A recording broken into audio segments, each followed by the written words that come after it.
September 3rd, 2024, and in a city not far from the capital, a lasting pillar of Pakistan's rich cricketing history was under threat. Oh, it's well bowled! For more than 2 decades, one of their final undefeated records in Test cricket had stood resilient. But today, this pillar, Pakistan's unbeaten Test series streak against Bangladesh, was more vulnerable than ever. Since Bangladesh had entered the Test arena, Pakistan had never lost to them, home or away. A week and a half ago, all of that changed. 4 more! There you go! Bangladesh go on to create history!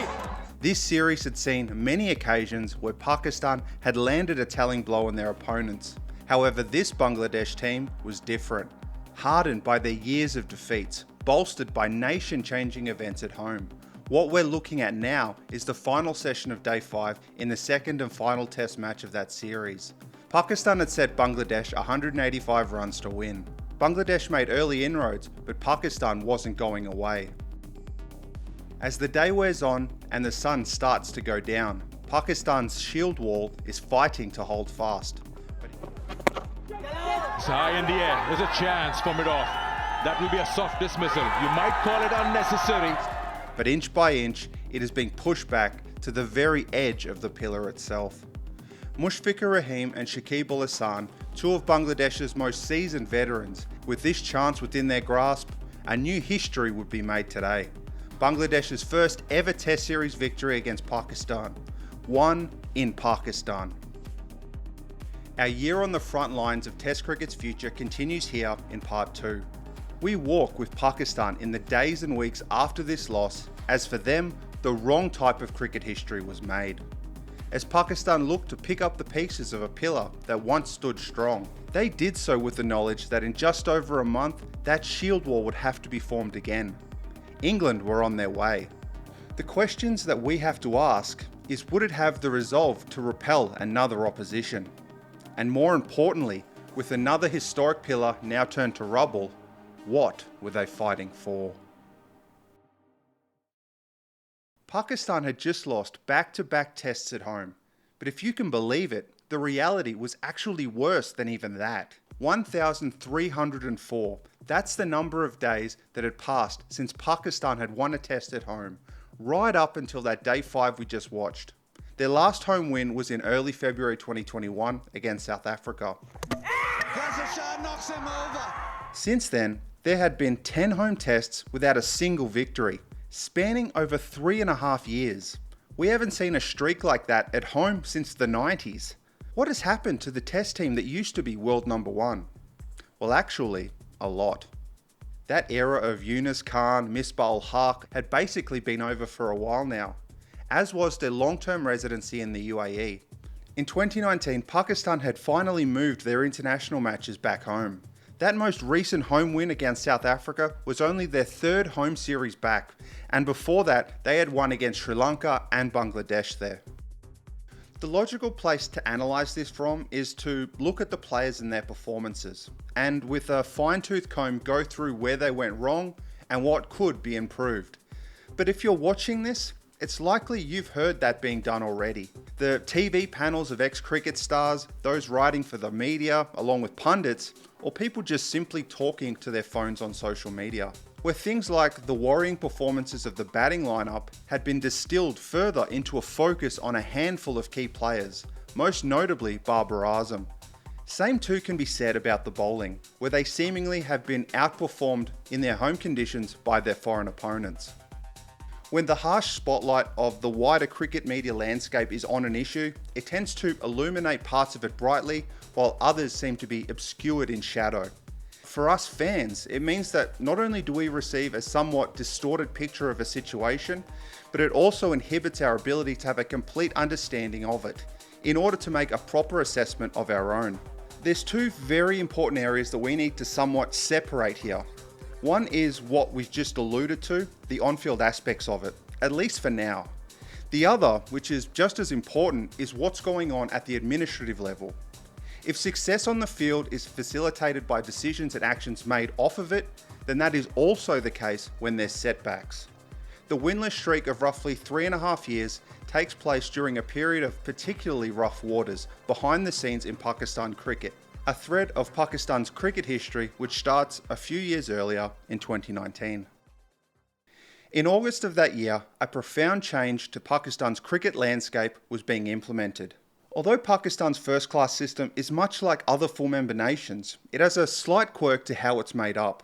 In addition to having 8 teams that represented various areas or regions of the country, they also had 8 teams that were directly sponsored and tied to outside organisations.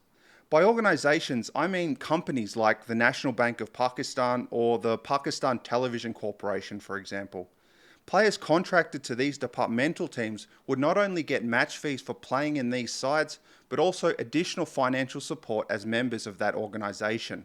These 8 departmental teams played alongside the regional ones and doubled the size of the overall competition.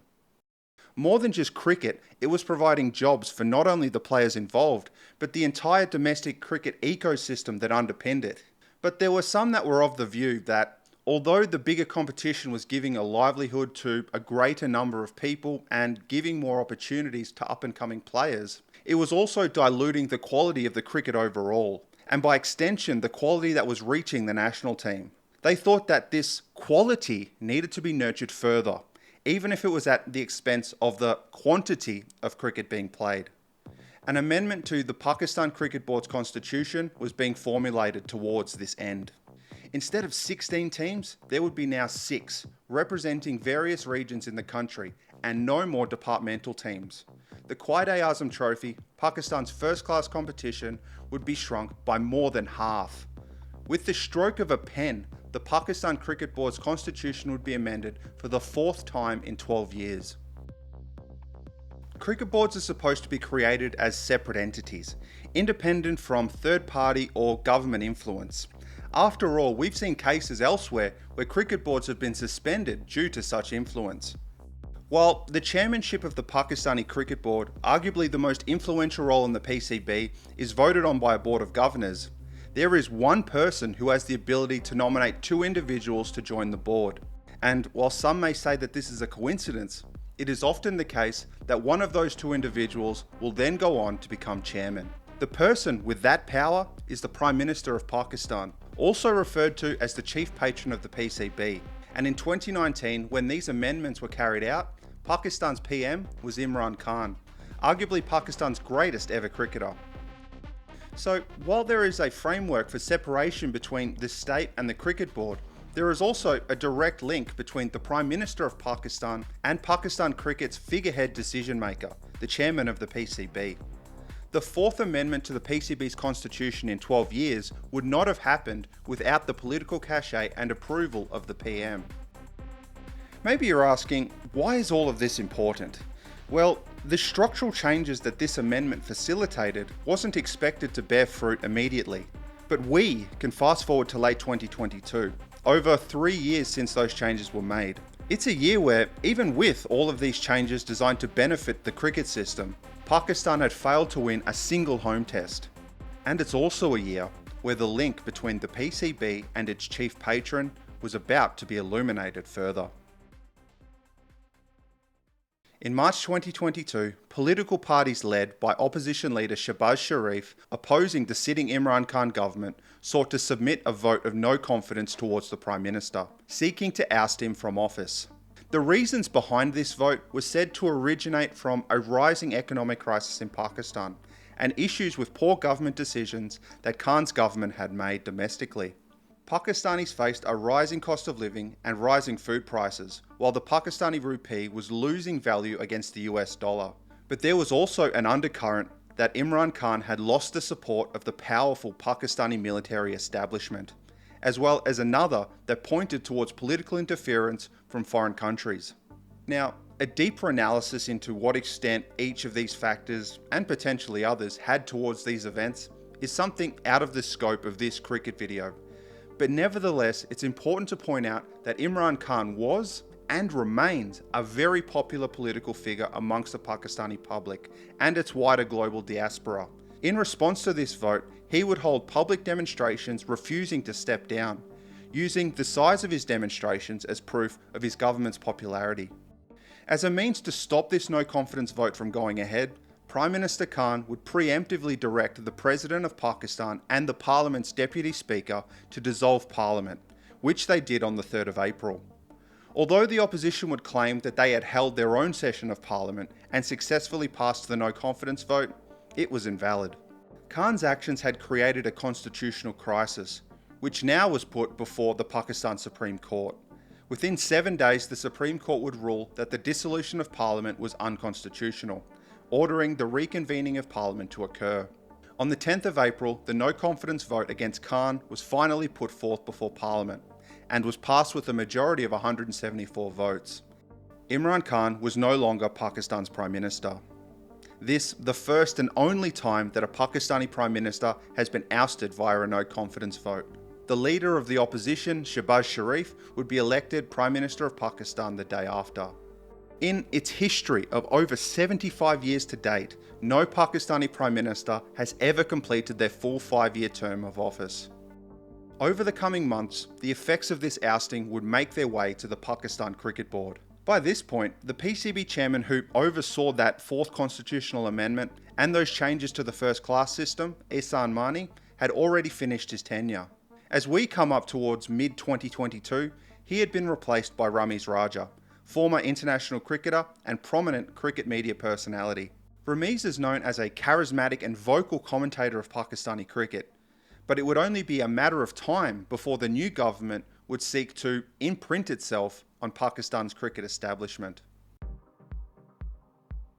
Let's look at one particularly historic series that took place during Raja's tenure.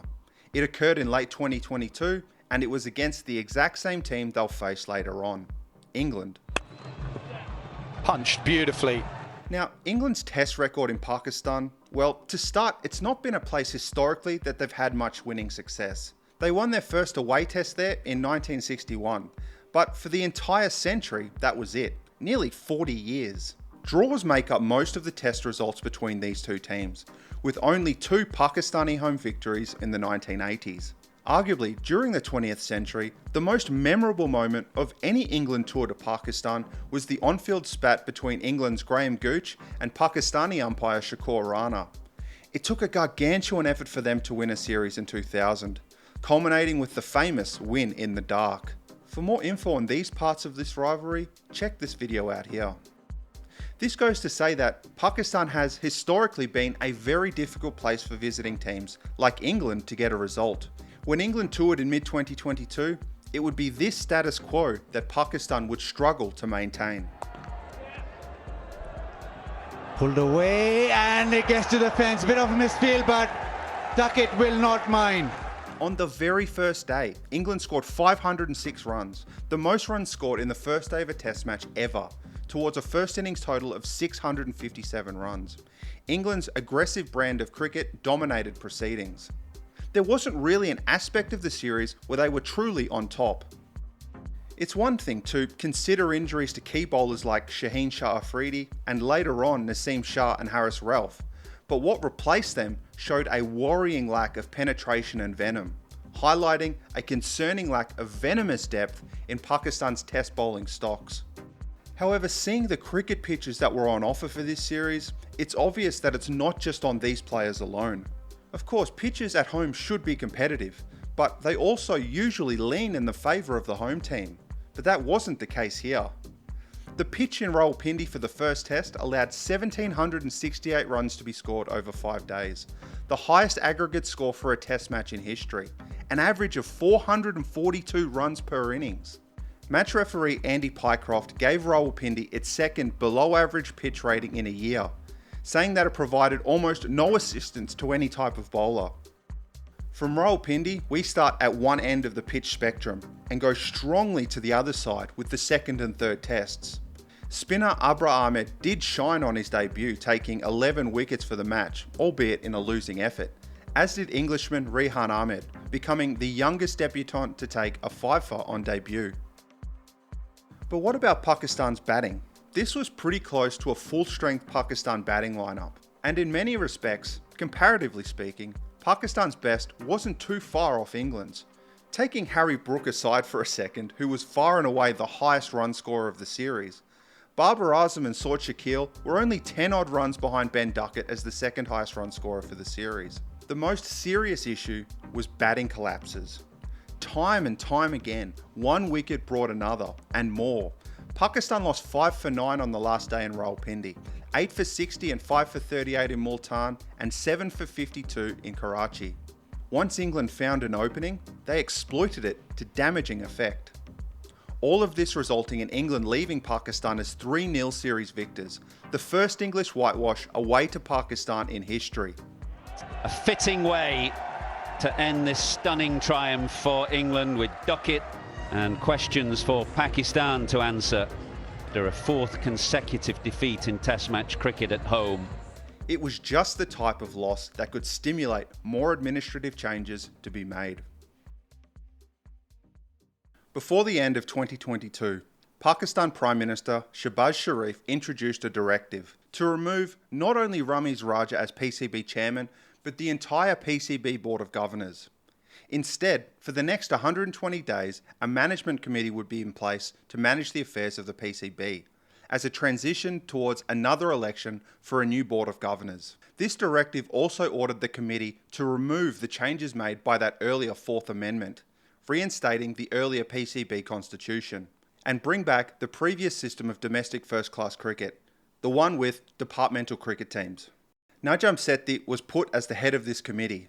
Sethi was initially thought as the man to become the permanent PCB chairman, only for him to remove himself from contention amidst a political battle behind the scenes. His replacement was Zakir Ashraf, not as the PCB chairman, but of that same interim management committee. Because despite their 120-day time frame, even months past that, they still hadn't fulfilled their mandate.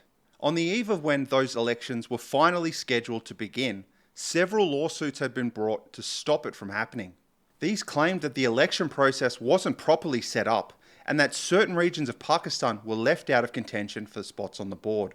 It wasn't until February 2024 until a PCB chairman was finally elected, Mohsin Naqvi, the man who is currently in place as I make this video.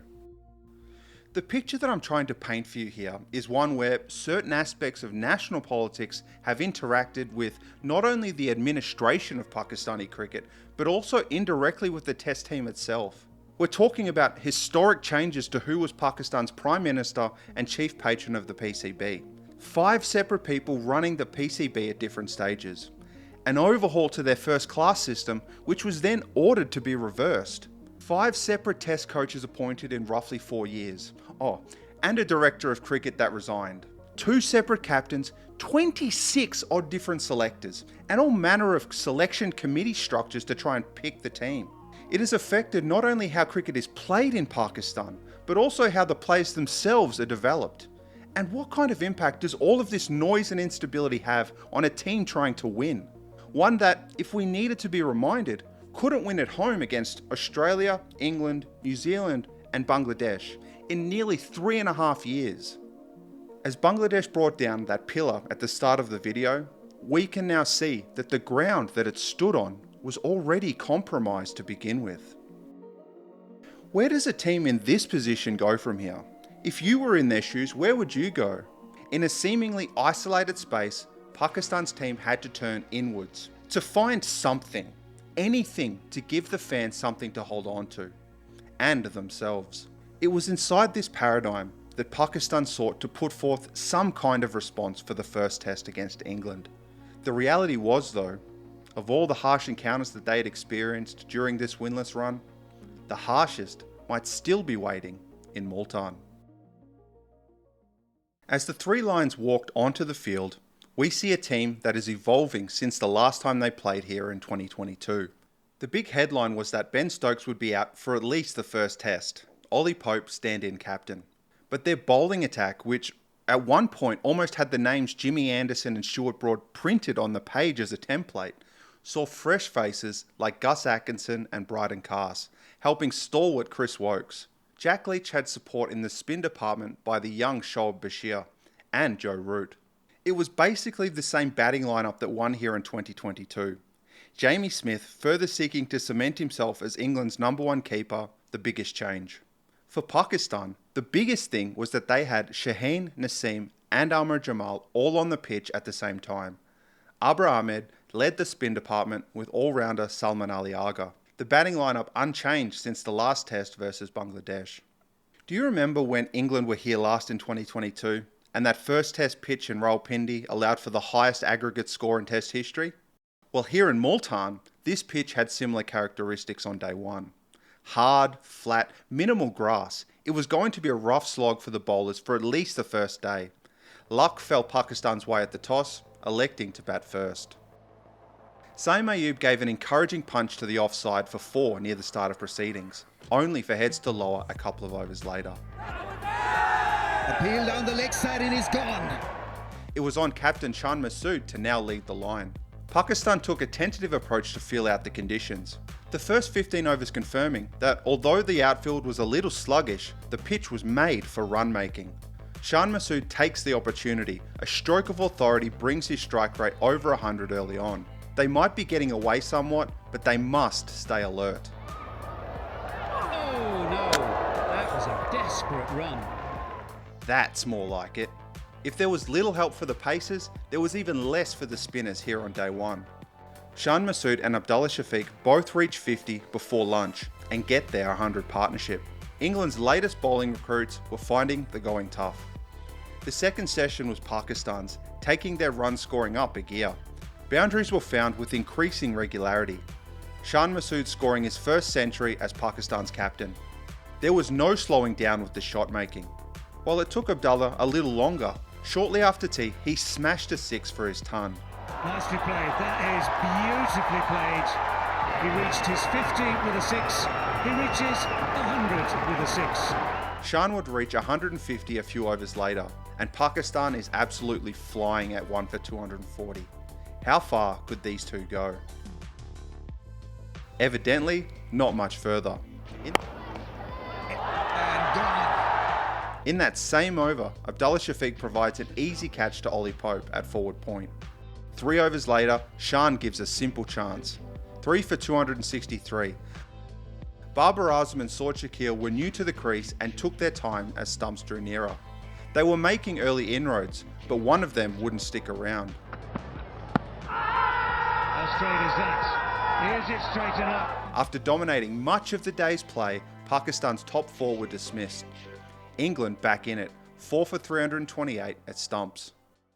At the start of day 2, 328 was a good score, but the feeling was that they might need a few more to be comfortable, especially if this pitch doesn't change much.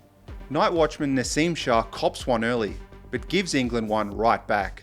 Saud Shakil quietly goes to 50, though it was Naseem who was setting off the early fireworks. He would only make 33, but they were as useful as any. Rizwan came and went without troubling the scorers. Pakistan might be up almost 400 runs, but it seemed that they were leaving many more on the table. Time for someone to put England back under pressure. Salman Ali Agha targets the onside boundary, and Jack Leach in particular. Goes again. There's no one on the leg side. Wokes tries to get round. And just as he gets them on the right track again, another wicket falls. Oh, beauty. Make that 2. Wickets in bunches, the common theme that has hamstrung this Pakistan innings like many others. It was left to Salman Ali Agha. Every time I watch this guy, it looks like he's batting too low.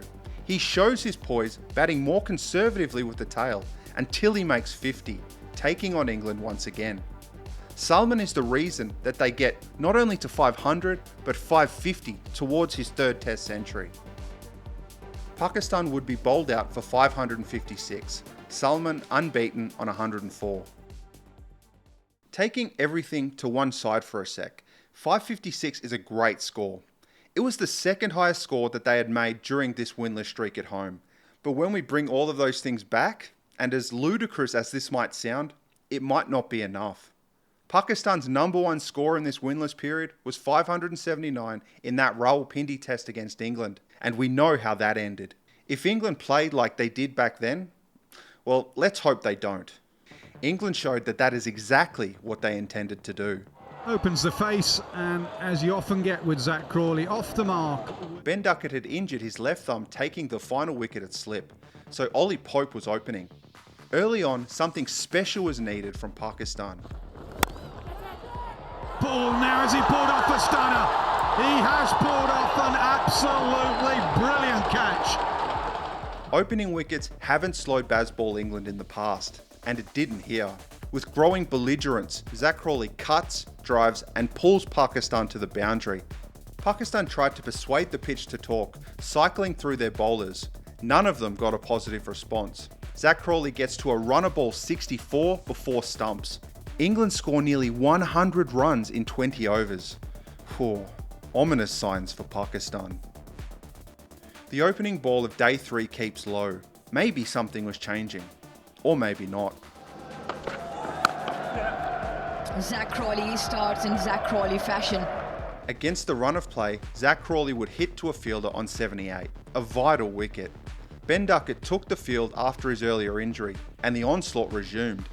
The more overs that passed, the more the ball was getting older and softer. England were dealing with Pakistan's frontline spinner just fine, as they get to 2 for 150, just over 400 runs behind. Even when Pakistan found the edge, it wasn't enough. Things were coming easy as not only Root, but Duckett gets a half century. Runs just continue to flow. With this shot, Joe Root becomes the highest test run scorer for England in history. Where would Pakistan find some respite? It wasn't until after lunch. Duckett would be gone for 84, missing one coming back into his pads, 3 for 249, Pakistan's lead still over 300 runs. But what it would do is that it would pair Joe Root, the highest ever test run scorer for England, with Harry Brook, the top run scorer from the last series that England had here, on a deck that even 3 days on is still a batter's paradise. Of all the anguish that Pakistan have suffered over these past few years, it would not prepare them for what these two were about to inflict. Harry Brook sets off with a lightning pace, seemingly looking to try and catch up to Joe Root's score. Joe had an 82-run head start, but with a mixture of exquisite timing, shot selection and ingenuity, he gets to 50 or 49 balls before Joe gets to his first test century in Pakistan. Root's golden run in this calendar year continues. The two respective styles of these batters seem to sync so well. Joe Root's traditional elegance with Brook's stylish aggression. Even when the pitch would decide to ask a question, it wasn't enough for an English wicket. Oh, just that. Oh, that is. It didn't matter that Pakistan had a 160 plus run lead. Even this far out, there was a sense that it was only a matter of time. They just had no answers as the century is made by Harry Brook. Just 43 runs away from Joe Root on 143. The two were in complete control. Joe Root gets to his 150, surviving a dropped catch in the process. By the end of the day, Pakistan's 556 run lead was whittled down to 64 runs. Gives him the charge and blasts this away through the offside. Pakistan's fears were realised on the first session of day 4. It was a session of milestones. The big English 500 would be reached, and Pakistan's 556 score soon surpassed. These two would now share a 300 plus run partnership. Joe Root scored his 6th ever double century, and Harry Brook with his first. Forget anguish. There was a feeling of powerlessness. Anything they tried, it wouldn't work. It was almost hopeless. The first test double 100 for Harry Brook. He is some talent. At lunch, Brook would be on 218 and Root 259, sharing a 400 plus run partnership. England 3 for 658, over 100 runs in the lead. 166 runs scored in a single session. That's insane. It continued in the second. Pakistan looked tired, bereft of confidence in the middle. You can see it in their actions. After all this carnage, Harry Brook still hadn't forgotten about Joe Root's score. He gets to 250 and within 2 runs of his partner. Until Pakistan, at long last, gets a wicket. Oh, big shout, fairly close and given. Joe Root's gigantic innings ends. Their partnership finishes at 454 runs, the 4th highest overall partnership in Test history, England's highest ever, and Test cricket's highest ever 4th wicket partnership. With Root now gone, Brook had his sights on the big triple ton. Forget running between the wickets, 4s and 6s were the way to go. Jamie Smith lends a hand, and Pakistan looked like they just wanted to end. With as nonchalant a shot as you can get, one of the rarest feats in batting has been completed. And in the heat and dust of Multan, he becomes only the 6th England batsman to make 300 in Test cricket. No matter how awesome it was to watch all of this, it all had to end sooner or later. Smith was gone for 31, and finally, on 317 of 322 balls, Harry Brook was dismissed. 29 fours and 3 sixes, an innings for the history books. Even though Root and Brook were now gone, and they were facing more or less the tail, Pakistan still couldn't bowl them out.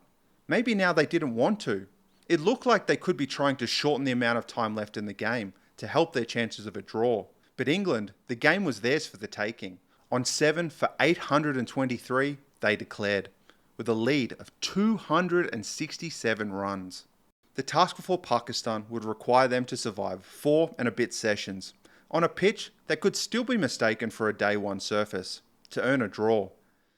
But the weight of everything, from the winless streak to the batting onslaught that they had just received, not to mention the physical and mental fatigue of simply spending that long out in the field, would take its toll. The cameraman didn't even have time to get into position before the first wicket would fall.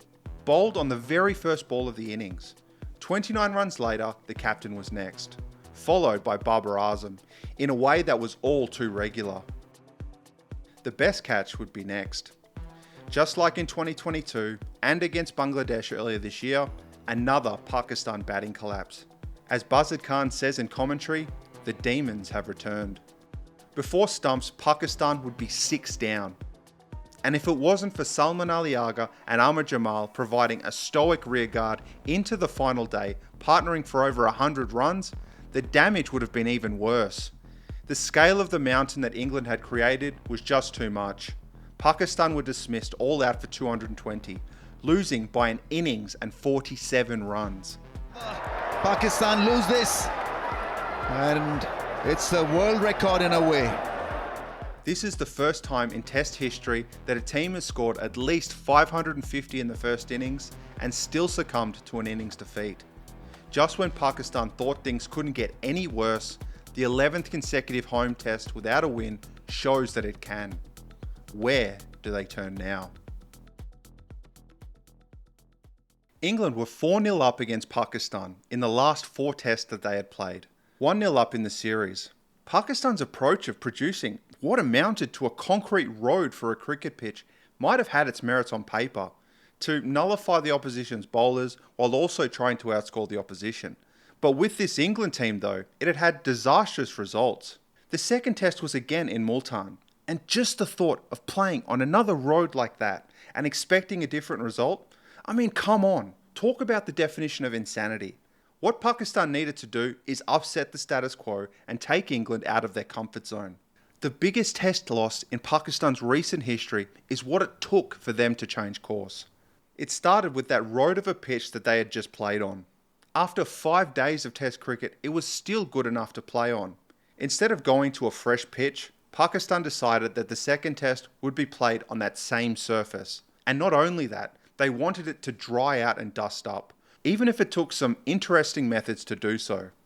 The other part of the plan was to change their lineup. They were aiming for this pitch to be a raging turner. Just one full-time spinner wasn't going to cut it, and the axe would fall on some huge names.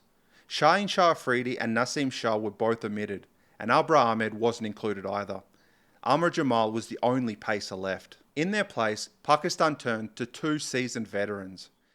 Now, Noman Ali and Sajid Khan might not have a huge amount of test experience, but they have a lot of first-class experience in Pakistani conditions like the ones they're hoping to have here.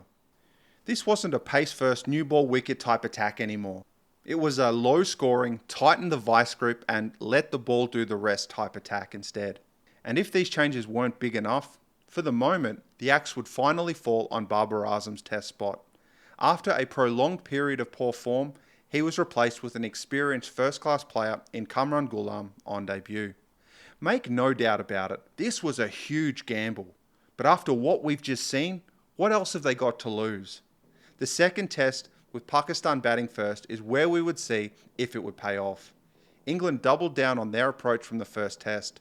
Captain Ben Stokes would return for Chris Wokes and Matthew Potts in for Gus Atkinson. For a day 6 pitch, the surface didn't look all that bad. It took England 5 overs before they went to spin.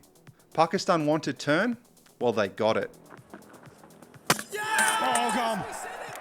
Maybe a little too well. In the air. Pakistan would be 2 down before the 10 over mark. Was this move to take England out of their comfort zone going to backfire on them as well? The debutant joins the fray. For the majority of the session, spin was the only thing on England's bowling menu. The game moved in a much slower manner than the first test. The main thing for Pakistan was that these two, Saim Ayub and Kamran Ghulam, were sticking around, punishing any ball that caught their eye.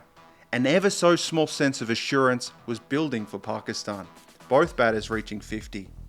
A sign of reverse swing entices Stokes to take the ball. He would get the edge on more than one occasion, but only towards vacant ground. The thing with Ben Stokes as a captain, he's always tinkering in the field. Pakistan's assured partnership would soon be broken. Gone. Short mid-off, the plan has worked. Saim Ayub gone for 77. For all the great play in this opening day, those earlier demons would still be lingering.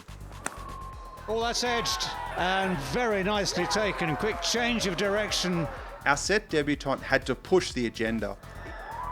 Oh, down it goes. Even if by himself. The ball was around 60 overs old. Now was the time to feast. With a series of bludgeons against English spin, Kamran Ghulam brings up his first test century on debut. Pakistan passed 200 as he does. Just as Pakistan looked set to close the day out, consolidating things at 4 down, their fans would have a reason to stay on edge. On the pitch, oh, missed. Now he's bowled him actually. I thought there was a stumping chance, but the bail has just come off. And an innings of great skill comes to an end. Into the next day, just like in the first test, the great start would be hamstrung by starts that weren't capitalised on. The new ball brought the paces back on. First to go was Mohammad Rizwan on 41. Next, Salman Ali Agha for 31. Ahmad Jamal would hang around for 37, with number 10 Noman Ali hitting a vital 32 runs. I don't know if you could call it a collapse, but from 5 for 243, they finished on 10 for 366. A good score, but one that could have been in the 400s. This second day showed that the pitch itself was slowly dying too, as we can see here. Ooh, my word. After having nearly 500 overs played on it. Although Ahmad Jamal opened the bowling, this wasn't going to be for long. The ball was always destined for the hands of Sajid Khan and Noman Ali. It was more than just experience that these two brought to the second test. They were coming into this team with a fresh pair of eyes. Them not being in the side at an earlier stage was a good thing. They had an energy and a confidence that could handle being hit around the ground a bit. With the all-enveloping sweeps of Duckett and Crawley making it appear that this was going to be a repeat of the first test, the spin duo worked with the captain, using their experience of local conditions to ask new questions of England. Appeal. This first looked like a wafty air swing aimed for the covers, but first slip is a bit more interested. It didn't look like much to begin with, but soon it was more than enough. An opening partnership of 73 runs broken with a faint edge. Duckett doesn't hang around. He repeatedly reverse sweeps Sajid Khan, almost goading him with how easy the shot was scoring runs. Duckett reached 50 as him and Ollie Pope took England well past 100. Sajid might have been taken off for a spell, but when he returned, it was obvious that he didn't forget. A bowling beauty from their off-stump channel. The next target was Duckett. He almost had him in his next over. Reverse boy. Shan Masood would rotate the other two spinners in, but England were handling them just fine. Duckett reaches another century and England are on the verge of 200. The game can be won right here. Masood had to go back to Sajid or Noman. Sajid gets the ball back in his hands. The feistiest competitor in the Pakistan team was ready to take centre stage. England's double centurion from the first test is gone for 34. But we all know who we really wanted. And done now. The big one. Ben Duckett caught it slip for 114. The triple centurion was in, but tell that to Sajid. Oh, bowled in, beauty! It was England who was collapsing at 5 for 225, trailing by 141 runs. No man wanted in on the party. Spectators couldn't believe their eyes as Pakistan make huge inroads at the end of the day. A bright new day saw a continuation of that last session. Cast holed out cheaply, but it was Potts who got the real Jaffa. Oh, beauty! The tail was well and truly exposed. Jamie Smith tried to hit his way out of things, but Noman had the fielder in the perfect spot. Sajid Khan takes his 7th. England bowled out for 291. Sajid and Noman take all 10 wickets for the innings, bowling all but 13 of Pakistan's overs in the process. Pakistan, yes, Pakistan were winning this test match. A vital 75-run lead, with their batting insecurities, was a good head start for the total. In the first test, the pitch was quiet, but now it was doing all of the talking. Abdullah Shafiq and Saim Ayub were slowly working into the innings, but it wouldn't be a profitable decision. Oh, good take, and there's an inquiry. You're satisfied that the ball has made contact with the bat? The spinning ball was turning tentative stroke making and even standard forward defences into wickets. There was no pace on the ball. If Pakistan wanted to add to their total, they had to hit the ball with all they had. The sweep in particular was the shot of choice. Pakistan keeps inching their lead towards 200 as England fight and claw to keep that score down. Of the top 6 Pakistan batters, none of them went higher than 31. Jack Leach getting Saud Shakil and Amar Jamal in back-to-back overs. Oh, got him! Leach has him, big wicket. For Bashir to send Pakistan 8 down. It was another innings where the majority of Pakistan's batting couldn't be relied upon. Luckily for them, Salman Ali Agha was still around. Goes with the sweep again, he's hit it very well. It was through his bat and Sajid Khan's support that Pakistan's sprint to a match-winning total was still on. With 5 fours and a 6, he gets the only 50 of the innings in tough conditions. Pakistan's lead would be 296 runs before he was caught by Ben Stokes. It turns into the total that England would need to score to win the test. With 296 runs to defend, Shan Masood threw away all pretenses. This new spin-heavy plan had got them to this position. He might as well go all in and see what happens. Sajid Khan opens the bowling, and he has his eyes set on one man in particular. Oh, that's gone up in the air. This should be the first one for Pakistan. Rizwan catches the ball. Duckett has been removed from the scene. It's Sajid who strikes again. Duckett gone early. His partner would soon be gone too, to a thing of beauty. Oh, gone. Beautifully bowled. Beautifully bowled. Flight and guile and drop. England finished day 3 on 2 for 36, 261 runs to win. On this day 9 pitch, on the 4th day of the second test, we would have a result. Pakistan had the template to break the streak. Within a few overs, it would create the next chance. Have a look at that. Let's let this guy show us the result. England had been so assured with their sweeping over these past 2 tests because this pitch had allowed for that, but not today. What a call from umpire Gaffney. England 4 down, still needing well over 200 runs to win. They would not be dissuaded from this game plan, and while Sajid Khan might have taken most of the wickets so far, Noman Ali's dogged accuracy was relentless.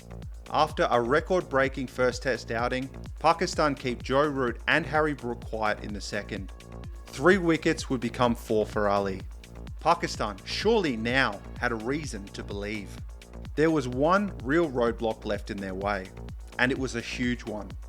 Ben Stokes, with his back against the wall, starts chopping down at the total with each swing of his bat, helped by Brydon Carse.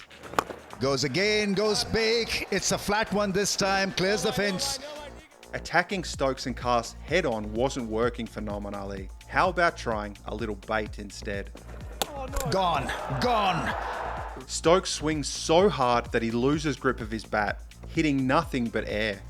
Stokes falls to one knee, knowing he was the last batter left. Noman Ali gets his fifer as Stokes walks back to the change rooms. Brydon Carse fought well, but there was just too much to be done. Noman Ali and Sajid Khan would bowl the entire fourth innings of 33.5 overs between them. Ali would end up with 8 for 46 for the inning and 11 for 147 for the match. Sajid Khan's match figures were 9 for 204.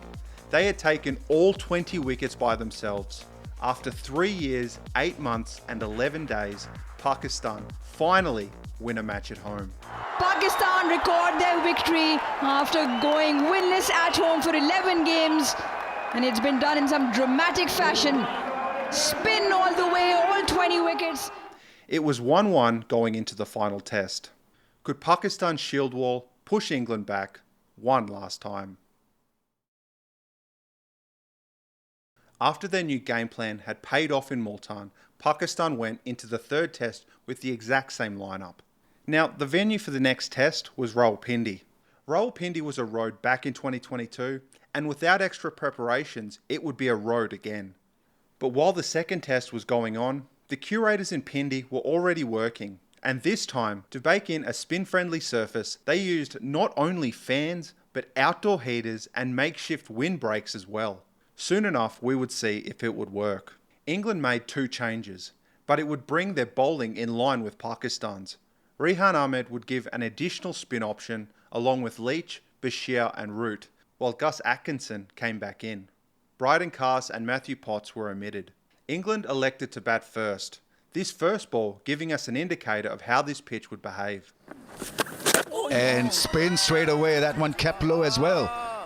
Duckett and Crawley, of course they were going to start fast and sweep hard.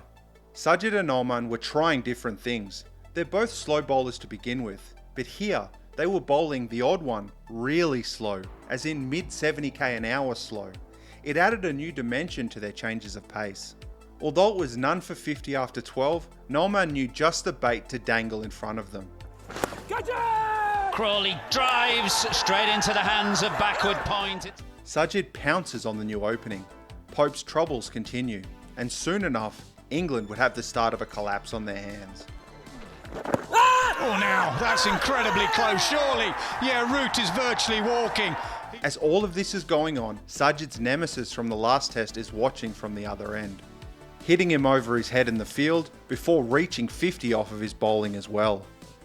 Duckett receives an impossible delivery from Noman. No point in reviewing that one. Things just keep getting worse for England. Ball around the legs. 5 down and then 6 down after lunch. At 6 for 118, an unlikely pairing would provide the counter-attack that England had longed for. Jamie Smith and Gus Atkinson targeted the spinners in a way that others struggled to do. Of course, it wasn't without risk, but Jamie Smith compiled his first ever 50 away from home. Multiple times they were close to being caught on the boundary, but for a time, 6s reigned. It took England past 200 and towards a competitive score. After a 105-run partnership, Noman finally breaks them apart. England 7 for 225. In pursuit of a century, Jamie Smith wouldn't change the way he scored runs. With 5 4s and 6 6s, he gets all the way to 91 before he finally top edges one for the keeper's gloves. Into the final session of day 1, England were 8 down. This wouldn't last much longer. Sajid Khan getting his 5th and 6th wickets, finishing on 6 for 128. England all out for 267, their lowest first innings total of the series. Things weren't going to be easy for Pakistan as they tried to survive the remaining 23 overs before stumps. They wouldn't reach stumps unscathed. 3 big wickets taken by Bashir, Leach and Atkinson respectively. 3 for 73 at stumps. Now gone. The plan has worked. Everything Stokes has done. The stakes in this series were at their highest as we entered the second day. Conditions had brought the teams closer to one another, but it was Pakistan's turn to walk through the minefield. Trailing by 194 runs with 7 wickets in hand, uncertain steps would lead them to tripping over on more than one occasion. There's a big appeal. That looks very straight. 114 vital runs would be scored in this session. Saud Shakil with the surest feat, but Pakistan incurred heavy losses. It wasn't just the turn, but the low bounce. Rehan Ahmed's bowling in particular skidded on the surface to great effect. All bar one of Pakistan's batters were dismissed, still behind by 80 odd runs. The hosts in huge trouble. Still left to bat was Noman Ali and Sajid Khan. Pakistan wouldn't be in this series without them. So much had been asked of them already. But as Pakistan's batting order disappointed yet again, it would be these two that would be asked to stand up and help Saud Shakil with the bat. A drive over Rehan Ahmed's head for 4 would be Noman's answer. This next partnership was one of patience as much as anything. Saud Shakil's sure feet would find safe ground, which Noman would use to fire back as best he could. With a guided single to the onside, Shakil scores a century off 180 balls. His growing mastery of batting against spin in Asia on display with his 4th Test century. It was a partnership that almost brought Pakistan level with England.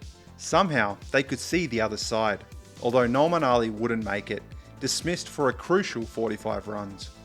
The time for tiptoeing was over. Down the pitch, mid-wicket, mid-on, try and get there, neither can be. With a fire in his eyes, Sajid took his place. This was the first boundary from Saud Shakil in 108 deliveries. The long-on boundary would be targeted repeatedly. Was it just a coincidence that Sajid was hitting it over Ben Duckett's head? He does come, he does go again, it's Duckett again, it is 6 again. 300 was on the board. Suddenly, their lead grew to 50 runs in a flash. There was only a couple of overs left before the new ball. They had to make them count. Their instincts were right, because once pace was reintroduced, Saud Shakil's courageous innings would come to an end. 134 off 223 with only 5 boundaries. Arguably the only batter between both teams who could truly handle this pitch. Sajid Khan would fight until the very end, unbeaten on 48. Zahid Mahmood was the last wicket of the innings. Rehan Ahmed finishing with 4 for 66, Pakistan all out for 344. Given the conditions, they had come out the other side with a significant lead of 77 runs. And after going through that English gauntlet with the bat, the shoe was now on the other foot. Duckett sweeps Sajid for 4 early on, but he wasn't going to let England get away like before. That's a very, very close call. Original decision is not out. Pitch outside of impacting line. Wicket sitting. Neither was Noman. Might be sliding. That ball did indeed slide, straight towards Zach Crawley's leg stump. Ollie Pope didn't stand a chance. England 3 down, trailing by 53 at stumps. A fresh new day saw Harry Brooks' flourishing cover drive start England off well. Joe Root reverse sweeping for 4, walks in lockstep. England had already almost accounted for the deficit. Was this the first test revisited? No, it wasn't. An awesome bit of keeping dismisses Brook, followed by something uncharacteristic. Oh, now that's bouncing. Is it bouncing over? Stokes knew the second it hit his pad. It just wasn't worth the effort of a review. England's batting order in disarray. Jamie Smith came out with thoughts of repeating his first innings. Sajid Khan served him up as special. England live and die by swinging across the line. This plan A had worked so well in the first test, but was coming up short in their last. It wasn't just that though. Even for Joe Root, the bowling coming from these two was pretty much unplayable. Another 5 for phenomenally. England were only 8 runs ahead. The tail would get them more into the lead, but didn't stand much more of a chance. Sajid Khan gets 10 wickets for the match. Noman making short work of Leach for his 9th. Once again, Sajid and Noman carry Pakistan on their back, taking all 10 wickets for the innings. 36 runs needed for the win and the series. At the start of this video, I asked a question. Back then, England hadn't yet arrived on Pakistan's shores. Pakistan had gone 10 matches without a home win, and they had just lost at home to Bangladesh. In the midst of all of this, I asked, what was it that Pakistan was fighting for? This video has spent a lot of time looking backwards, talking about pillars and records, things that remind us of the past. While often they are things that people look back on with fondness, our time looking at Pakistan's recent history has shown that that's not always the case. But it's looking through the lens of this history, rather than shying away from it, where we can fully understand the scale of what is about to be achieved in Rawalpindi. We've covered stories in the past where countries and teams sort out their issues behind the scenes, where there's resolution in the political aspects of a country, and these calmer waters allow for clarity. But none of that has really happened here in Pakistan.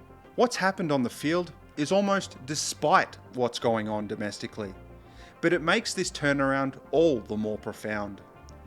The 36 runs that Pakistan would score to win the third test and the series would be a statement that no matter how unstable the grounds are underneath one's feet, how loud the criticism is, or how much damage had been suffered in the recent past, even at this darkest moment, things can still be turned around. This, and the pride of playing for their country, is the very thing that this team had fought for and won. Ah, beauty. That's gone probably all the way, is it? Finishes it with a 6, Shan Masood. Pakistan win the series 2-1. What a remarkable comeback. We finally leave Pakistan after 2 unforgettable series, with Pakistan celebrating a rare, if not fleeting moment in the sunshine. Our focus now moves away from Pakistan. As we do, our eyes are drawn to a glittering, imposing structure that stands nearby. It is at the foot of this imposing structure, looking upwards, where our year on the front lines of Test cricket's future enters its next phase. In part 3, we watch on as one of cricket's most gutsy and tenacious teams embarks on its most audacious campaign yet. Their target? Fortress India. Hey guys, thanks for making it to the end of the video. I hope you're liking the series so far. We've got 2 more parts to go, which I hope you'll like as well. There's a like button down below if you want to show your support a bit more, and sharing it with someone who you think might like it also would also be a huge help. Now, when part 3 is finished, there's going to be a link to that video just above my finger here that'll take you right there. But if that hasn't happened yet, or you're looking for something else, have a look at this video on England as they travel to Pakistan in 2000 as the worst ranked test team in the world. It's one of my personal favourite videos on this channel. Cheers for the support, and until the next one, take care, and I'll see you soon.